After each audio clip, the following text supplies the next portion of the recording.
Is the black box that brings internet to your house one device or two? And why does getting this wrong cost you money and Wi-Fi dead zones? Today, we're untangling one of the most common tech confusions. By the end of this, you'll know exactly what each box does and how to fix your own network. Most people use the words modem and router, like they're the same piece of gear. But they are completely different technologies with separate, critical jobs. Getting this right is the key to a fast, reliable connection. Let's start with the modem. Think of the modem as your home's internet bridge. This is the device that builds a connection to the outside world, specifically to your internet service provider. The reason this bridge is necessary comes down to a language barrier. Your personal devices, like laptops and phones, speak a digital language, but the information traveling across the internet's cables is in an analog format. So the modem's core job is translation.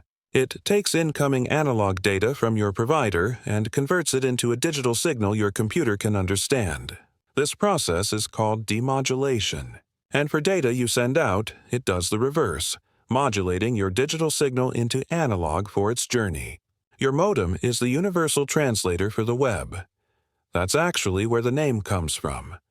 Modulator, demodulator. It's a perfect description of its function. Now, where does the router come in? The router enters the scene after the modem. If the modem is the bridge to the internet, the router is the city's central traffic hub inside your home. Its primary role is to direct the single internet connection from your modem to all your different gadgets. It routes the data to your computer, your tablet, your smart TV, and your phone, so they can all get online simultaneously. A typical home router, like the kind you probably own, has two main ways to connect.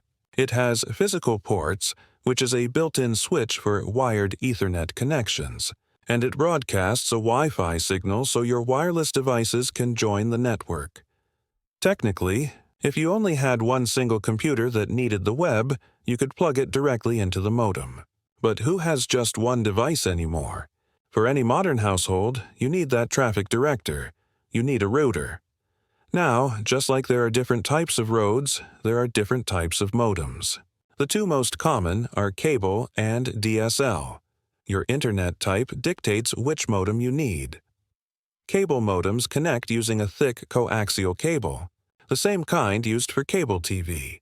DSL modems use a standard telephone line connection. You have to match your modem to the service you buy. Here's where it gets interesting for most of us. Internet providers often give you a single box that is both a modem and a router combined into one device. It simplifies the setup, but knowing there are two separate brains inside helps you troubleshoot. Let's look at a few real-world setups. In a standard home, internet flows from the provider to your modem, then to your router, which then distributes it via Wi-Fi and Ethernet to all your devices. One box brings the internet, the other shares it. If you're wondering about gadgets like network switches, remember that most home routers already have a small one built in.